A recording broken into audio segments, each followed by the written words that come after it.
Eu sou Tânia Miele e esse é o ForenseCast. Quero já agradecer as duas colegas que aceitaram o convite de estar aqui conosco e juntos conversarmos sobre dois temas, né, de muita relevância e que se entrelaçam, né? Na verdade, existe aí uma complementação. Então, nós entendemos que seria legal a gente trabalhar os dois temas aqui nesse bate-papo. Eu estou aqui com a doutora Isamara Geandra Cavalcante Caputo, é cirurgiã dentista, mestre e doutora em odontologia legal, é docente de graduação, de pós-graduação, e está conosco aqui na instituição, né, IPBJ, depois, né, Faculdade Volpi Miele, há muitos anos. Né? Obrigada, Isa. Eu que agradeço o convite para participar. Estamos também com a Cristiane Steiger. Cristiane é bióloga, especialista em ciências forenses aqui pela nossa escola, então nossa ex-aluna. É especialista também em documentoscopia e grafoscopia. É professora também, inclusive já ministrando aula aqui também conosco. São as ex-alunas, né? Sim. Que ficam, né? Que passam por aqui, que ficam. Então, obrigada, Cristiane, por estar aqui conosco. Eu quem agradece o convite, é um prazer imenso participar mais uma vez da difusão das ciências forenses, né? Em conjunto com a Faculdade Volpi Miele. Muito bom. Embora bióloga, a Cristiane tem aí uma experiência, porque trabalhou, né, alguns anos em consultório, em clínica de odontologia, e também tem essa experiência junto à Polícia Civil de Minas Gerais, porque foi estagiária, né, do núcleo de perícias lá. A Isa também tem aí uma passagem também de grupo de pesquisa e de estudos em antropologia, odontologia legal, né? Eu sei que ela também passou pelas mãos aí de renomados professores, né, e pesquisadores. Toda vez que eu olho para você, eu lembro do Dr. Daruji. Dr. Daruji, né? Um querido Dr. Daruji. Hoje ainda nós lembramos, né, falamos do nome dele, falei, ele já faleceu, o filho dele, né, ainda está ainda vivo, né, trabalhando, tudo, mas foi a passagem que você fez com eles, foi pela Unicamp, né? Pela Unicamp, lá pela Faculdade de Odontologia de Piracicaba, lá pela Unicamp, foi quando eu comecei, que eu fui fazer a especialização em odontologia legal, depois já encaminhei o mestrado, e o doutorado eu fiz, na verdade, pela USP Ribeirão Preto, pela Faculdade de Medicina, mas em conjunto com a Faculdade de Piracicaba de novo. Então, eu falei que eu nunca larguei a Unicamp. Não teve fazendo junto, tudo, né? Na especialização, mestrado, doutorado, sempre estava junto. Muito bom. Bom, eu já vou pedir para que a Isa contextualize um pouquinho para nós dessa importância da odontologia legal, né? Da antropologia forense. Mas a gente, para começar a falar...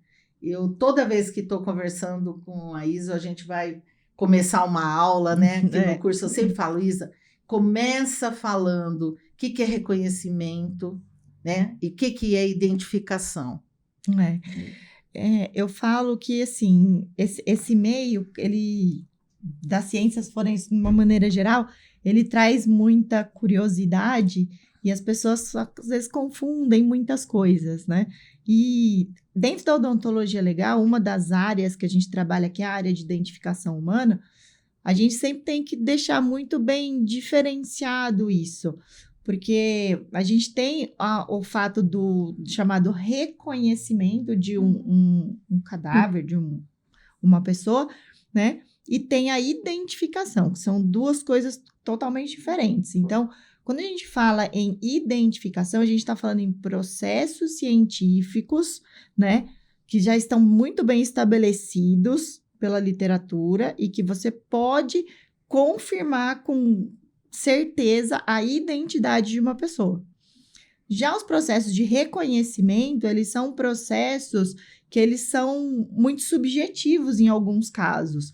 Então, por exemplo, um familiar que vai num local de crime ou vai reconhecer um corpo no IML, aquilo é um reconhecimento, que seria conhecer de novo, reconhecer, né? Então, você vai olhar aquilo e vai falar, olha, eu reconheço essa pessoa. Então, não tem um embasamento científico. Ele acaba sendo muito subjetivo. Mas são complementares. Porque, às vezes, a partir de um reconhecimento, você faz os exames de identificação, os exames científicos, e você tem um positivo daquela pessoa. Então, aí a diferença básica entre elas é essa. Um é um processo científico já reconhecido e o outro é um processo mais empírico, mais subjetivo. Você está falando subjetivo, eu estou aqui pensando, e como é subjetivo, né? Porque você imagina a mãe que está indo lá para reconhecer um filho que sofreu um acidente, exemplo, né? Morreu, tá ali e tal. Você imagina o estado, né? Psíquico, espírito de que está essa mãe, né? E que de repente ela olha e acha que é mesmo, e nem é. Sim, né? Mas e o contrário também. Viés, e né? o oposto acontece. O contrário né? também. De achar que não é, sim, não acredita. Não acreditar, e né? aí já começa todo esse entorno da parte psicológica. Então, quase assim, que uma negação. É uma né? negativa. Sim, isso. uma negativa. A negativa do luto, né? A Cristiane, no tempo de estágio, né? No núcleo lá, ainda hoje a gente estava conversando quanta coisa triste, né? Trágica e triste, sim, né? Que acaba presenciando, né? Nesses locais, né? Sim. E a gente sabe que realmente o emocional influencia muito aí, né? Compromete bastante essa questão do reconhecimento, né? A questão da identificação pelo julgamento emocional. Né? Bom, então agora, falando em reconhecimento e identificação, nós então podemos dizer identificação humana. As 3 ciências que são reconhecidas, isso. A gente tem 3, a gente fala grandes áreas, 3 grandes que você áreas. pode, com certeza, confirmar a identidade de uma pessoa cientificamente falando. Isso. Uma delas é a datiloscopia, que é a papiloscopia. São as impressões. As impressões digitais, né? A outra é a odontologia forense. Então, ela tem alguns ramos dentro da odontologia forense que você comprova cientificamente a identidade de uma pessoa, e o DNA, né? Isso. Então, essas 3 áreas, você consegue realmente falar, olha, esta pessoa é ela mesmo, né? Que são então, características únicas e você Sim, a gente usa alguns itens, eu falo, né, do corpo, e que eles são únicos para cada pessoa. Então, por exemplo, as impressões digitais, elas são únicas para cada pessoa. Mesmo em gêmeos, elas são diferentes. Dentro da odontologia, cada elemento dental é diferente. Mesmo a gente tendo uma anatomia básica do dente, o seu dente é diferente do meu, é diferente do da Cris, e o que deixa eles mais característicos são os eventos odontológicos que o dentista vai fazer. Então, mesmo que eu faça no mesmo dente, seu Tânia, seu Cris, a mesma restauração, né? Ela nunca vai ser igual. Aí eu já escutei muitas perguntas. Mas e se não tiver restauração? Como é que você vai ver se aquele dente é igual? Não. A gente usa anatomia interna, anatomia óssea, trabeculado ósseo. Então, a gente tem muitos itens que a gente pode trabalhar dentro da odontologia, né? Não é só o dente, a maneira externa dele, internamente também. Então, tudo isso. Dentro da odontologia também a gente pode trabalhar com os seios da face, que são estruturas formadas por câmaras de ar que a gente tem na face. Então, a gente tem os seios frontais, seios maxilares, né? Que são os mais utilizados. Eles são únicos para cada pessoa também. Então, são mais, eu falo assim, acessórios para a gente poder chegar numa identificação de uma pessoa. De qualquer forma, para que isso seja feito, tem que ser um método comparativo. Ou seja, tem que ter uma documentação anterior para que o dentista possa comparar com aquilo que ele encontrou. Sim.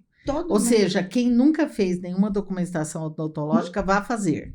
Já, agora. Vá fazer e guarde em Pelo casa, menos deixa uma guardadinho na radiografia gaveta. panorâmica. Isso, e fala, olha, Já pessoal, ajuda tá na minha muito. gaveta. Exatamente, tá Exatamente. ali, tá muito bem guardadinha, né? É, Pensou a gente, em viajar, corre lá no dentista, faz uma panorâmica. a deixa gente com a tá família. falando assim, meio até, né, levando na brincadeira, né, eu digo que se não fosse trágico seria cômico, mas me faz lembrar os grandes acidentes Sim. em massa. A questão, quando acontece um acidente, por exemplo, da TAM, da Gol, o que primeiro eles pedem, né, para os familiares? Venham para cá com documentações médicas E e odontológicas. odontológicas. Tudo que você tiver, traga, né, porque vai ser necessário. Pessoal, Inclusive, que faz vai- parte da documentação de pilotos, né? Isso. Eles têm que ter esses tem que ter. registros antes de entrar na aeronave, né? E na prática e nos casos, a gente vê a falta que faz realmente não ter nada dessa documentação. Nas Forças Armadas também. Eles são obrigados a cada período, né? Refazer todas as radiografias, eles têm que ter todas essas documentações. É periódico, né? De cada 6 meses eles refazem. Isso. Já para constar a documentação para alguma eventualidade, né? Exatamente. Eles já pensam no... E quando a gente amplia isso daqui um pouco mais, falando da antropologia, saindo, vamos dizer, da odontologia e caminhando aí pelo corpo, a gente, vamos lembrar alguém que fez teve uma fratura óssea, fez uma cirurgia, tem um pino em determinado local, fez uma prótese, né, de fêmur, de quadril, né, caiu da escada, quebrou, né, quebrou o osso, precisou.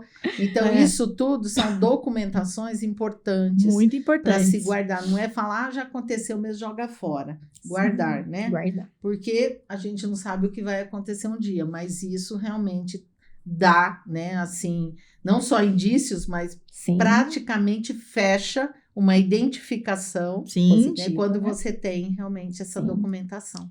Até mesmo às vezes, né, a pessoa pensa, é muito antigo, para que eu vou guardar, né? Vou fazer outra futuro. Não. A gente tendo a data de quando aconteceu aquele evento, fica muito mais fácil para vincular, né, e fazer a identificação positiva daqueles remanescentes ósseos que, porventura, a gente venha encontrar, né? Isso, porque naquela estrutura, ela vai estar ali o tempo, né? Sim, é uma quanto arquivologia, tempo né? de decomposição, quanto tempo, A gente né? tem essa cronologia. Exatamente. E como você disse, todo método para identificação, ele é comparativo. Isso. Ele tem que ter uma comparação. Então, se fala muito em DNA, o pessoal, né, os mais leigos acham que o DNA resolve todos os problemas, né? E às vezes não. A gente sabe que tem as suas limitações também. E a gente fala, se mesmo com o DNA, que resolve muitos problemas, se você não tem com o que comparar, você só tem um laudo daquele DNA daquela pessoa, mas você não tem com quem comparar. Então, você continua sem a identificação. Vai ter só um arquivo, então, você né? vai ter um arquivo. Isso. E no caso, por exemplo, da antropologia, quando você não tem algum relato anterior para comparar, é feito um laudo antropológico e a gente fala, guarda até você ter alguma informação que você possa comparar. Né? Entrega, né?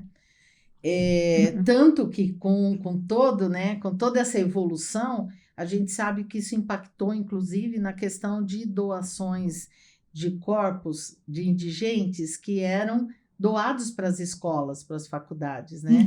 E hoje a gente já sabe que isso não é mais assim, né? Existe todo um processo, um procedimento, e fotografa, e faz, e enterra. Por quê? Porque sabe que posteriormente esse corpo pode ser procurado, né? E isso, né, com todas essas documentações, e dependendo do que a família trouxer e apresentar, vai comprovar que aquele corpo realmente pertence, né, àquela pessoa, e aquele indigente que antes dificilmente se identificava, né, hoje é mais possível, né, hoje é possível identificar. Já tem, assim, na maioria dos IMLs, eles têm de praxe fazer o livro do cadáver desconhecido, né, que normalmente eles tiram fotos, fazem todo o laudo antropológico, né, antes de ir no mar, para poder ter guardado, né, todo o relato daquele cadáver desconhecido e deixa lá, guardado. Então, se daí, de repente, lá 1 ano, 2, algum familiar vem a procurar, o primeiro contato que eles vão ter, até para fazer um primeiro reconhecimento, né? É pelo livro do Cadáver Desconhecido. E aí, a partir disso, tendo alguns indícios de que realmente pode ser, né, aquele familiar que às vezes está desaparecido, aí a partir disso, desse primeiro reconhecimento, aí você parte para fazer todos os outros exames científicos, né? Tanto odontológico, DNA, se for possível, porque quando você faz isso, que você vai fazer o laudo antropológico, você também recolhe amostras de sangue, amostras de tecido, e isso tudo fica guardado para depois, numa possível, mais lá para frente, poder fazer exames. Exatamente. E a gente falando nisso, não podemos destacar o fato de que, embora para alguns isso não seja importante, a gente sabe que para muitos, e inclusive tem uma questão religiosa também que envolve toda essa questão, identificar, né, o seu ente querido, poder enterrar, poder, né, ter aquele espaço ali, é fundamental. Né?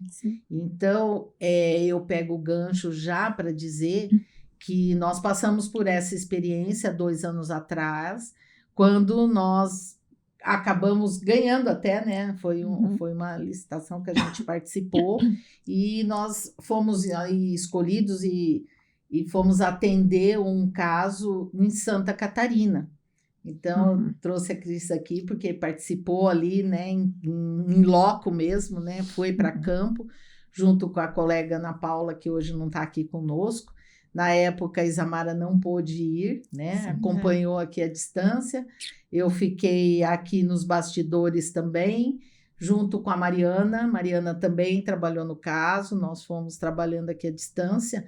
Mas olha só que situação, uma família que reclamava, né? Era uma ação contra uma prefeitura, sim, porque a família descobriu que os ossos da falecida mãe não estavam mais onde deveria estar, na cova, lá na sepultura dela.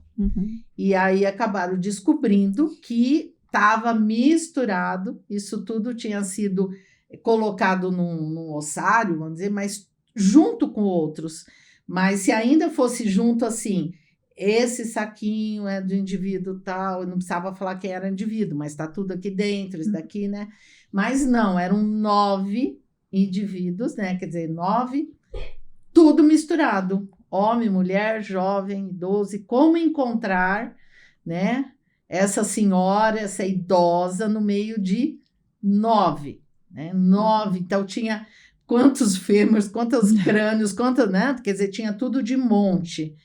E aí foi legal, a gente até trouxe aqui também foto para mostrar, né, Cris, como é que elas começaram todo esse processo, sendo acompanhadas pelos policiais para poder ter segurança, manter cadeia de custódia, porque eles, né, iam tirar do cemitério, ia levar para um local, foi uma escola, né, onde foi cedido um espaço para elas montarem um laboratório, né, porque tinha que trabalhar lá, e assim foi feito. Aí nós até pedimos aqui, né, que a gente vai colocar que a Cris mostra, né, o que é, na verdade. A gente simplificou, colocamos a partir só daqui onde começou a curadoria, a limpeza de tudo isso, né, Cris? Mas lógico que antes disso a gente tem tudo documentado, né, as fotos no cemitério, como é que foi, né, fazendo todo esse empacotamento e transporte de tudo isso, né, Cris? Sim.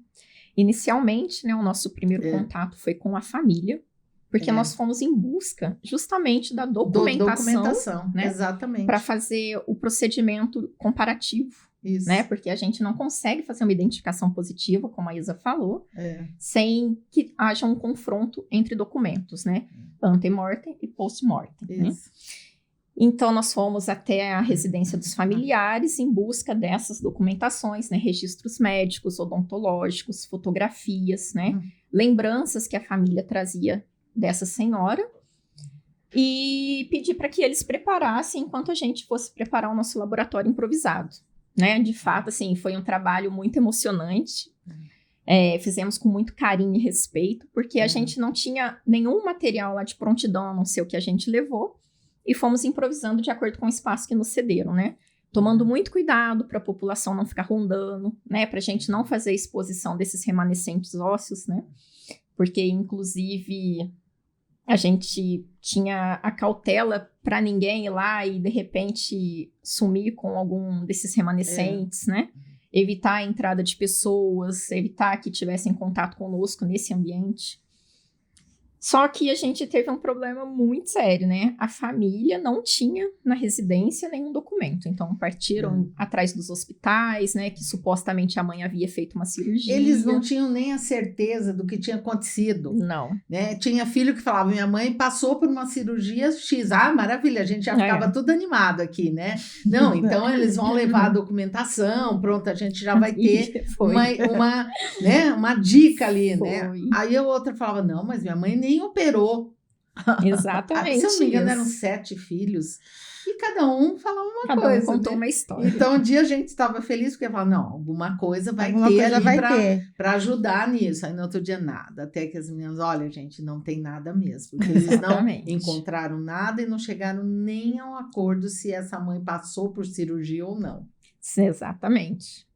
Mas mesmo assim, né, o processo ele foi feito. Né? Nós tentamos separar todos esses indivíduos e fazer a junta, né, do maior número possível de conjuntos ósseos na tentativa de formar esses indivíduos. Embora o nosso alvo fosse essa senhora em específico, né, a gente não ia deixar de fazer o nosso trabalho, já que a gente ia montar todos os conjuntos ósseos, né, então todo mundo ia ficar ali tudo separadinho. E o processo inicial, né, quando já estávamos nesse laboratório improvisado, foi esse processo que nós chamamos de curadoria, né? Quando a gente faz o resgate desses remanescentes, que estavam todos depositados numa cova inicialmente, né? Todos misturados em sacos. E aí faz o processo da lavagem com muito cuidado, porque já estava num processo de esfarelamento mesmo, né? Por conta de estar há muitos anos ali, né? Enterrados. E aí depois dessa lavagem, a gente deixa aí nesse processo de secagem e olha para ver como tá tudo misturado, né? E as peneiras, né? Porque peças pequenininhas que podem se perder, né? Então, quando você abre um saco, né? Seria a mesma coisa se estivesse abrindo ali na hora, né? Uma sepultura. Você tem que pegar o máximo que você consegue trazer, né? E vem terra, e vem, né? Enfim, e ali a peneira segurar aquilo que são...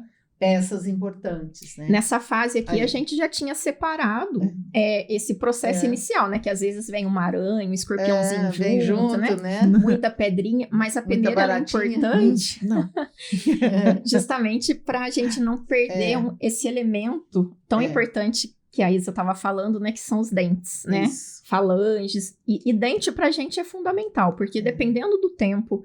E da preservação do dente, a gente consegue, inclusive, extração de DNA, né? Então, pra gente é uma peça fundamental. Além de trazer um histórico muito significativo que permite a identificação do indivíduo, né? Então, perder dente, pra gente, é algo muito sério. E a gente tenta resgatar, né, a peneira justamente para isso, para não perder esses ossículos, né? Os ossos que são menores e a dentição, que conforme... o indivíduo vai decompondo, perdendo o tecido mole, né? A tendência é que ele se solte, em especiais os dentes frontais, né? É isso aí. Vamos ver a próxima. Olha aí, já uma organização, né? Com ossos, né? Os semelhantes, né? Isso então, aqui cada um, olha lá, ossos longos, mandíbulas, tudo já, né? Aí as costelinhas aqui, mandíbulas, né? Esse era o conjunto que estava dentro de um saco, né? Aí a gente fez a identificação após a abertura e fomos organizando, né, por estruturas anatômicas para depois ir fazendo o comparativo, né, da tafonomia, a antropometria, né, para começar a juntar os conjuntos mesmo. Lembrando, né, que vinha junto também. Sim. Me lembro de meia de seda. Sim. Eu falo...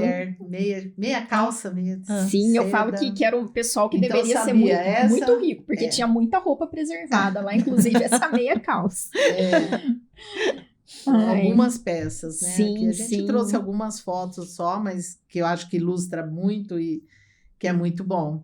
Uma coisa boa foi que tinha bastante meia, então a gente conseguiu montar os pés. Os pés, né? Porque os ossículos ficaram lá dentro das meias. Dentro das uma coisa meias. linda. Então, isso é que ótimo, normalmente né? são aqueles pequenininhos que se perde, que a peneirinha ali ajuda, né? O ossinho de pé então aí perde já muito. começando, vamos dizer, a montar, né? Ela, inclusive com uma das, né? A veste que estava ali, né? A vestimenta da... Esse a gente conseguiu montar, foi praticamente o único indivíduo que a gente montou ele na íntegra. Né? Uma pessoa idosa já. Ele estava, inclusive, com as vestimentas, então a gente conseguiu resgatar toda a coluna vertebral. E ali no cantinho, lindo. né? Aqui embaixo dá para ver, né? Olha lá, ó. Ele tem a segunda parte que é... Olha lá. Isso, né? Lá, Olha o pezinho dele todo montado, que estava dentro da meia. Que lindo, né? Ele queria, de fato, ser Devia encontrado. ser obrigatório, todo mundo ser enterrado de meia. Ai, foi lindo esse. Né? E luva. Foi, eu acho. Foi bem legal. Por favor, gente. Quando for enterrar alguém, meias e luvas. Né? Facilita. Esse aqui eram outros conjuntos, né? Nós fomos identificando, né? De acordo com os sacos que a gente abria, a gente dava uma coloração. Etiquetamos todos os ossos, né? Todos, com a coloração, para depois começar a fazer essa junção. Então, aqui, ó, a gente vê um exemplo. Esse aqui que está mais à esquerda, né? Um ossinho de rosa, um de laranja, outro de azul, isso, verde, um de roxo. Ou seja, cada componente estava dentro de um saco. Olha o tanto que esses indivíduos estavam separados, né? Tudo misturado. Então a gente foi juntando, foi praticamente uma montagem de quebra-cabeça mesmo, né? Ainda bem que a gente gosta de quebra-cabeça, né? Ainda bem. E é muito satisfatório, né? Quando a gente consegue concluir. Parece né? que você está começando a ver, né? Tá se lindo. formando, né? É muito bom. Né? Você está recompondo, né? Aquele indivíduo. É uma sensação que a gente não consegue descrever. Né? E olha para ver como a gente consegue articular tudo direitinho, né? E nesse caso aqui foram as peças que foram indicadas para o nosso alvo. O nosso alvo seria aquela senhora idosa, naquelas condições, e aí, vamos dizer, no tapete vermelho foi montado realmente o alvo. Mas a mulher, a senhora tinha 3 crânios, né? Ou seja, não, eram peças que... sugestivas de serem daquela femininas, senhora né? feminina, né? Idosa, tal, ou seja... não só ela, como talvez mais 2 senhoras estavam, né, ali também, misturada aí essa... E como nós não tínhamos, né, nenhuma documentação para fazer a comparação, o procedimento de separação de todos esses componentes ósseos, né, que eram indicativos, sugestivos de uma estrutura óssea feminina, foram separados para possível indicação de um DNA. Por quê? Né? Como a família não nos forneceu nenhum dado seguro, né, que fosse possível fazer a fundamentação científica dessa prova material, então nós tivemos que recorrer para essa outra instância, né? Que fizemos a triagem dentro da antropologia, né, separando todos esses ossos com análises antropométricas, né, craniométricas, todo o processo tafonômico foi estudado. E então a gente fez a indicação do que era sugestivo de uma ossada feminina dentro da faixa etária que a família nos indicou ser dessa senhora. Isso, então assim, nós fomos, vamos dizer, contratados para fazer esta etapa do trabalho. Então o FSI Brasil esteve ali até a finalização dessa etapa, né? Nesse momento eu destaco assim, eu acho que aqui é fundamental a gente relembrar só para fechar, né, para costurar, vamos dizer, essa situação. Nós estávamos falando em 9, então você imagina se houvesse pedido, não, tem que fazer DNA de 9. Na verdade, a ideia inicial da família era essa, né? Na tentativa de resgatar esses remanescentes da mãe, os filhos tiveram a ideia de colocar todo mundo na sepultura da família. Né? No túmulo da família, de tanto que eles tinham interesse em resgatar essa mãe. E, assim, uma experiência muito interessante é que só de nós termos ido prestar esse trabalho, eles se sentiram tão notados, tão pertencentes, que já deu uma entonação de satisfação para eles do nosso interesse em tentar ajudá-los a encontrar, né? E foi ficando fácil a situação, porque eles se sentiram acolhidos com o processo do nosso trabalho. Também não podemos esquecer que não podemos falar só em questões criminais. Sabemos de vários casos criminais e eles chamam atenção, e aí agora eu vou dar uma provocada porque vai sair alguma coisa aqui, mas lembrar que é muito usado também nas questões, né, de suposto erro, né, de profissão, e as indenizações que podem vir aí, né, sendo... E essa é uma área muito grande, eu falo, dentro da odontologia legal, né, que são os processos cíveis que correm nos fóruns do Brasil todo, né, por possíveis erros, insatisfações. Então, a gente fala, quando a gente fala em processo cível, a gente está falando em indenizações. Então, é outro tipo de processo, mas que ele existe e muito grande. E a odontologia legal, às vezes, as pessoas têm a ideia errada de que a odontologia legal só vai trabalhar com gente que já morreu. E eu mesmo já tive essa ideia. Antes de começar na odontologia legal, na minha cabeça era assim, vou só trabalhar com gente que já morreu, né? E muito pelo contrário, porque a gente tem muitas áreas dentro da odontologia legal, sub-áreas. Então, nós podemos trabalhar com a área civil, com a área criminal. E a criminal também não é só para identificação de pessoas mortas, a gente identifica vivos também, né? Então, eu posso fazer uma identificação de idade, por exemplo, em crianças de orfanato. Isso, que não tem nem o registro, que não tem registro, se sabe que idade tem para confirmar, né? Idosos, se tem aquela idade. Idosos, para a questão de aposentadoria, indivíduos que estão naquela faixa dos 18 anos e que tem que saber se é maior de idade ou ainda não. Então, a gente também pode trabalhar com isso. Mas, além disso, da civil e da criminal, a gente também tem a área administrativa, trabalhista. A gente tem muitas áreas dentro da odontologia. Trabalha com auditoria. Então, assim... O campo da odontologia forense ou odontologia legal, os nomes podem ser qualquer um dos dois, eles tá muito amplo. E hoje em dia a gente sabe... E cresceu muito.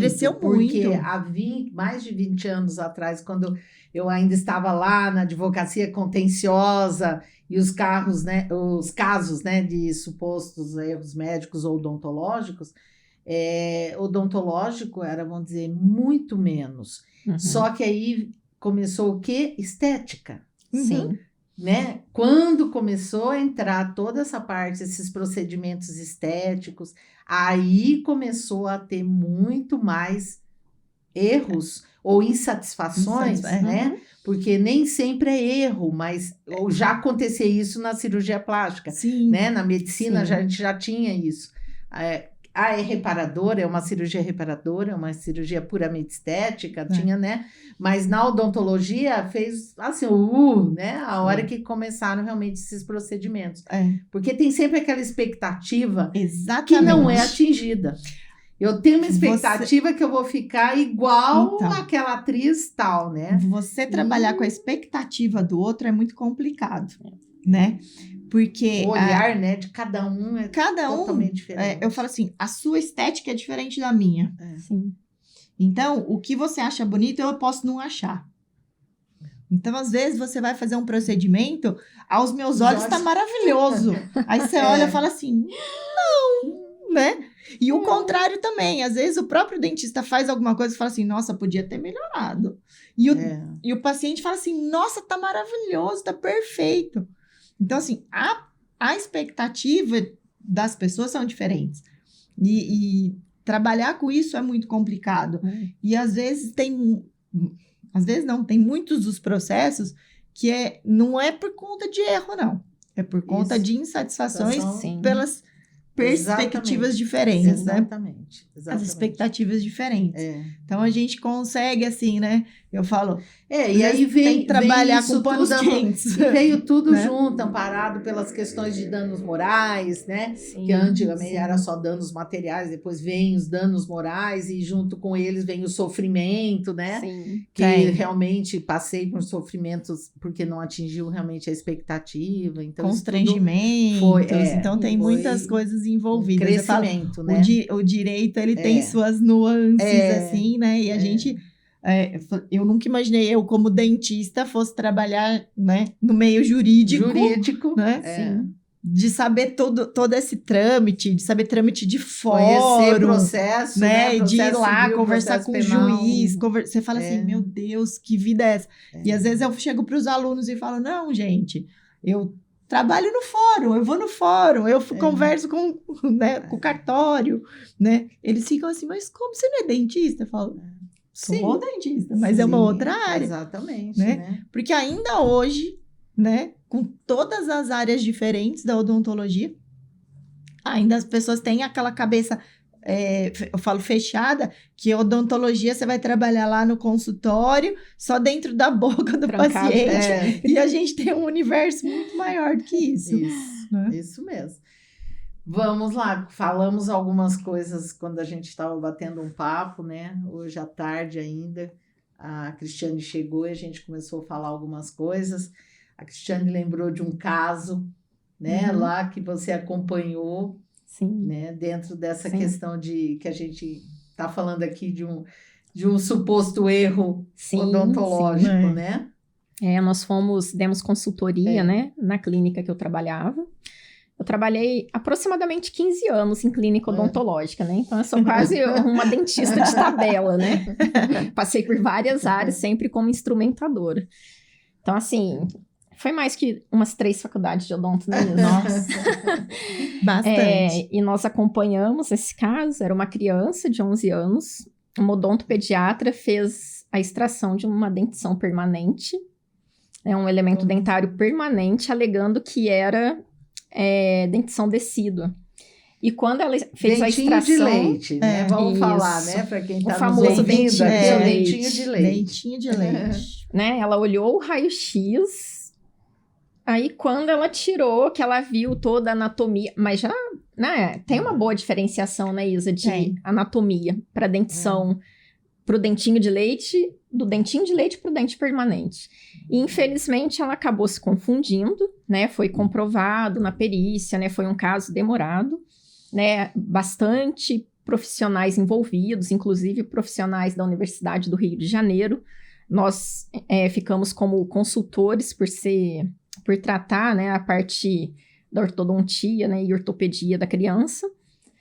E foi constatado que, de fato, houve esse erro, né? Ela fez uma extração de forma errada, e aí acabou tendo lá a sanção, né? A penalização devida, e ela só reconheceu o erro dela depois que ela já tinha tirado o dente. Aí ela tentou fazer o reimplante, mas infelizmente, né? É algo que se perde. E a criança mantém o dentinho lá colado com resina até quando ele resolver não ser mais aceito no organismo para poder fazer o implante, né? Mas são situações que pode acontecer com qualquer um, né? E quando a gente vem agora para voltando aqui, passando agora para a área criminal, eu gosto quando a professora Isa vem dar a aula e que ela começa a ensinar os alunos marcas de mordida. Foi dizendo, olha, se você fizer alguma coisa errada, não deixe suas marcas. Não. Olha, se você comeu o chocolate, coma até o fim. Exatamente. Não come só um pedaço e deixa ali, não, né? Se você quis a maçã e mordeu, come ela até o fim, né? Inteira. Então, assim, Isa, fala um pouquinho, porque é interessante isso.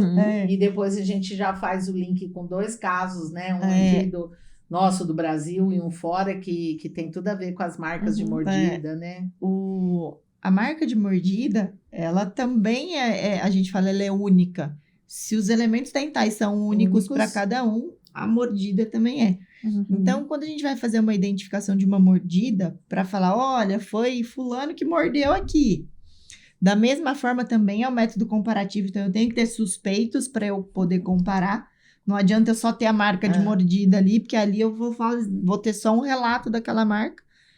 forma, tamanho, distância entre os dentes, se tem inclinação, se não tem, se o dente é torto, se tá alinhado, se tá faltando dente, se não tá, se eu tenho um dente mais comprido, outro mais curto, tudo isso a marca de mordida me dá de informação. Se é de criança, se não é.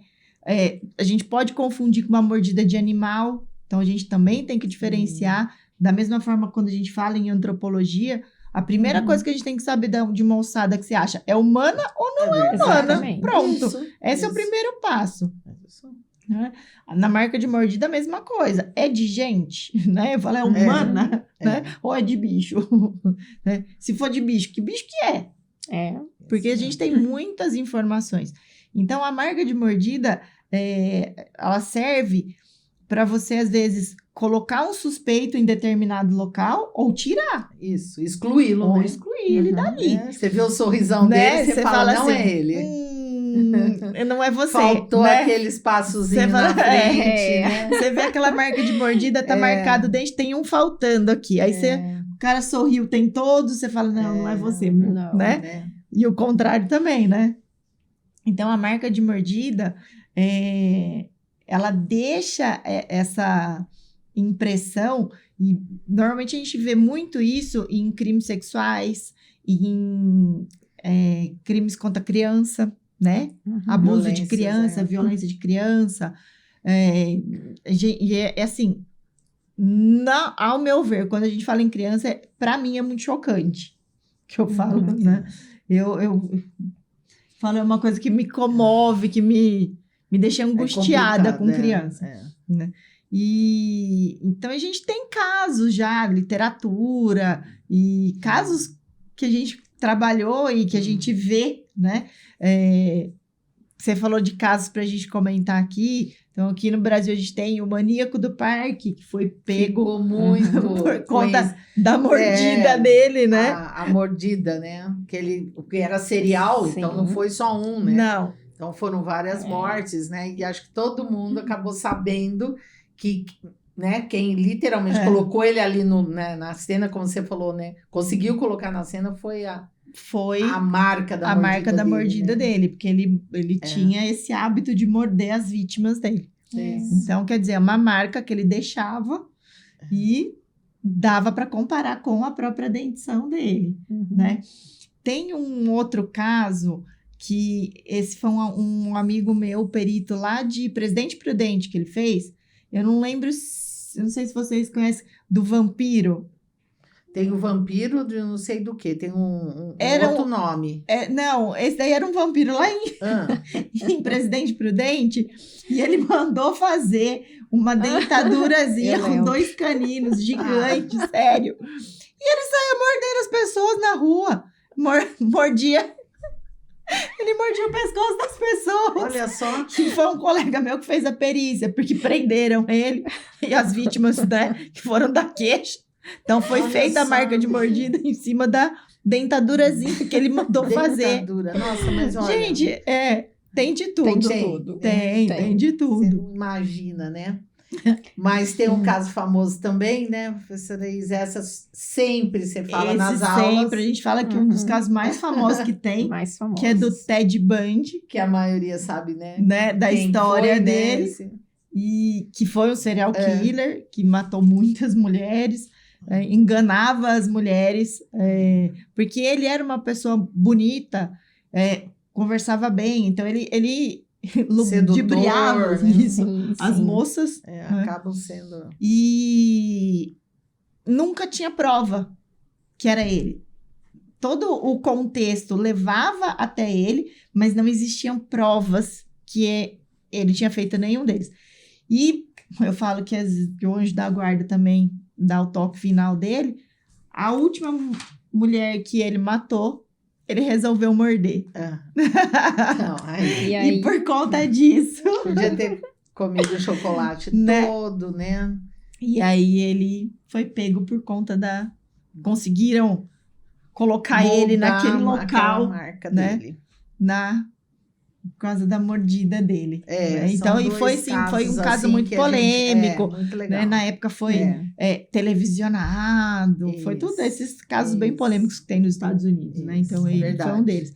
E dele tem filme, tem seriado, tem documentário. Então, quem quiser conhecer mais da história do Ted Bundy, é só escrever, né? Colocar na internet, que tem muita coisa dele. Muita coisa. Até no Museu do Crime tem o carro dele. Olha só. Olha O carro que ele usava, É. que era um Fusca. Ah, é. Era o Fusca. Era um Fusca que ele Legal. usava. Legal. Olha, eu tô aqui pensando, né? Estamos falando de uma técnica bem simples, né? Uhum. Simples no sentido assim, Barata, né?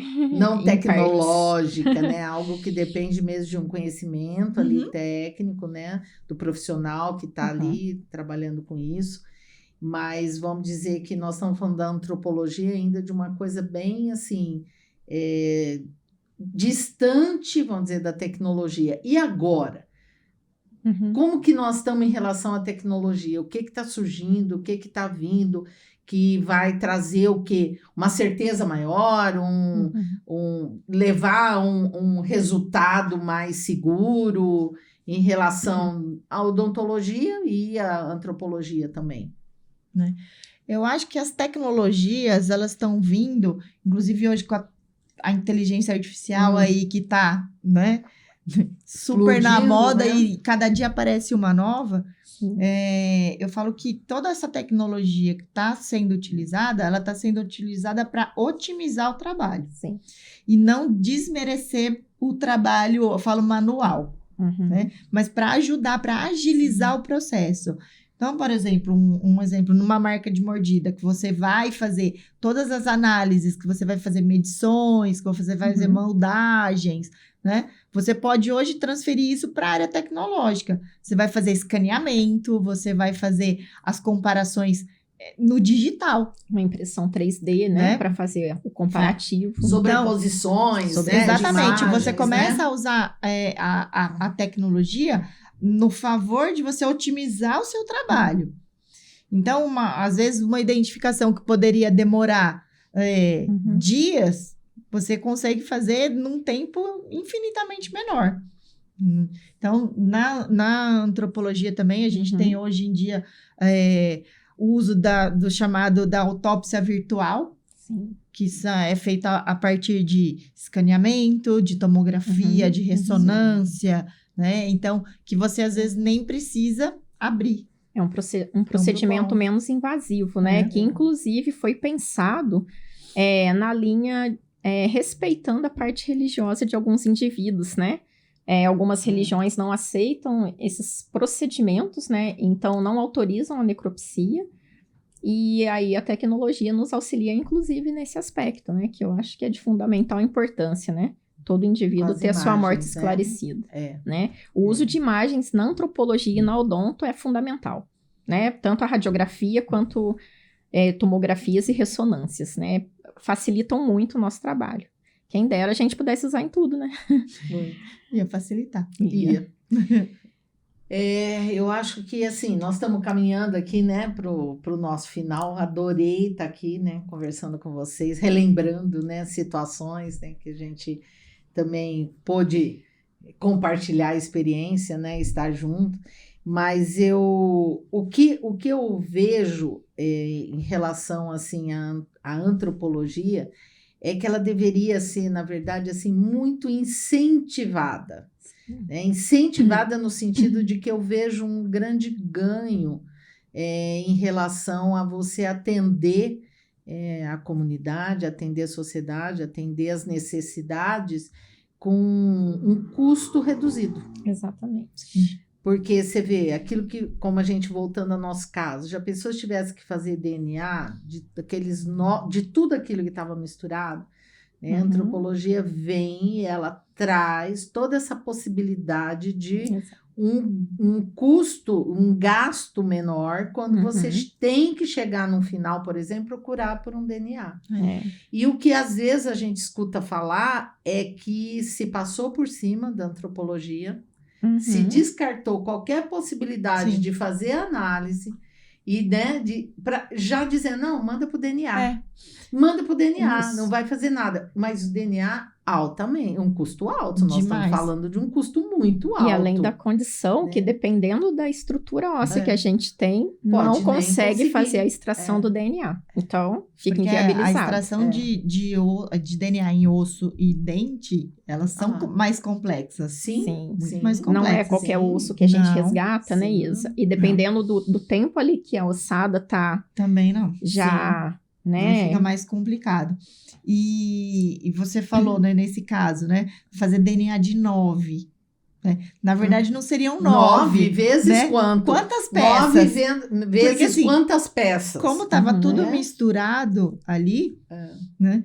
Então, você olha ali, ó, esse fêmur é deste crânio, É, né? Esta costela, é. quantas costelas tem? Não, foi o que eu falei, eu não me lembro bem, mas eu não me lembro se foram 3 que a gente chegou no final, ou que sejam 4 fêmeas. Sim. Se você pegar 2 vezes 9 indivíduos, Então, olha só o quanto sim. a gente reduziu. Sim, é né? uma Nós redução vamos fazer super 18 exames, nós vamos significativa. fazer 3 É. exames, né? Então, Então, assim, eu sou defensora muito, muito, né, da antropologia. Acho nós assim, somos uma suspeita para técnica. falar, né? Pois é, a gente vai ficar aqui falando, né? Falando de 3 que gostam, né?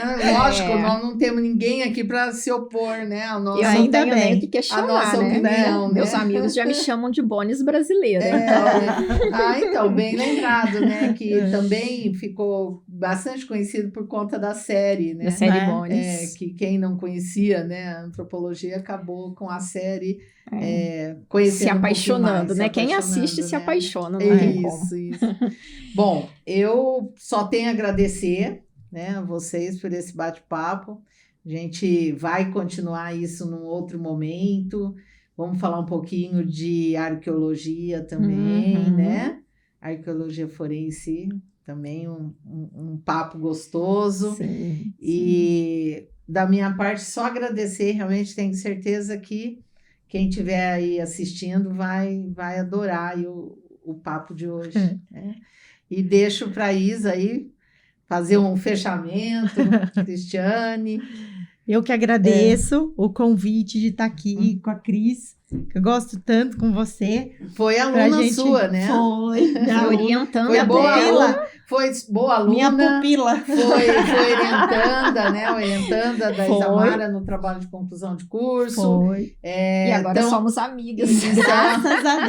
Pois é, você vê Né? Eu colegas, falo assim, amigas. A vida vai trazendo Isso. pessoas boas. É isso aí. Muito A gente bom. não vai se separar mais. Muito bom. Né? E aí temos projetos, né, de Isso, trabalhos sim. para difundir mesmo esse conhecimento, né? Tanto isso. da odonto quanto da O antropologia. trabalho também É. de conclusão da Cristiane foi muito legal e vai ser publicado. Vai também virar. agora, né? Em breve a Artigo gente vai estar tá na publicando. revista, todos vão poder ver também o trabalho que vocês fizeram. né? Sim. Assim como será publicado também o artigo, né, referente a esse trabalho do FSI, que nós vamos publicar juntamente com a Ana Paula, também que participou Uhum. conosco, professora Margarete também. Né? É. Excelente. Eu só tenho a agradecer, então, mais uma vez. Agradecer a Cris Obrigada. também por estar aqui, né? E que venham várias vezes. Isso. Iremos muitas vezes. Isso. Agradeço sempre, né, essa oportunidade de estar aqui trabalhando com a instituição, né, que sempre foi a minha paixão. Eu falo que foi... Eu tive o romance completo, né, com a FVM, né? Eu comecei na paquera, namorei e agora eu casei, né? Então, Que bom, né? é para sempre, né? Então, tá bom. Obrigada mais uma vez. Obrigada. Tá? Bom. Obrigada.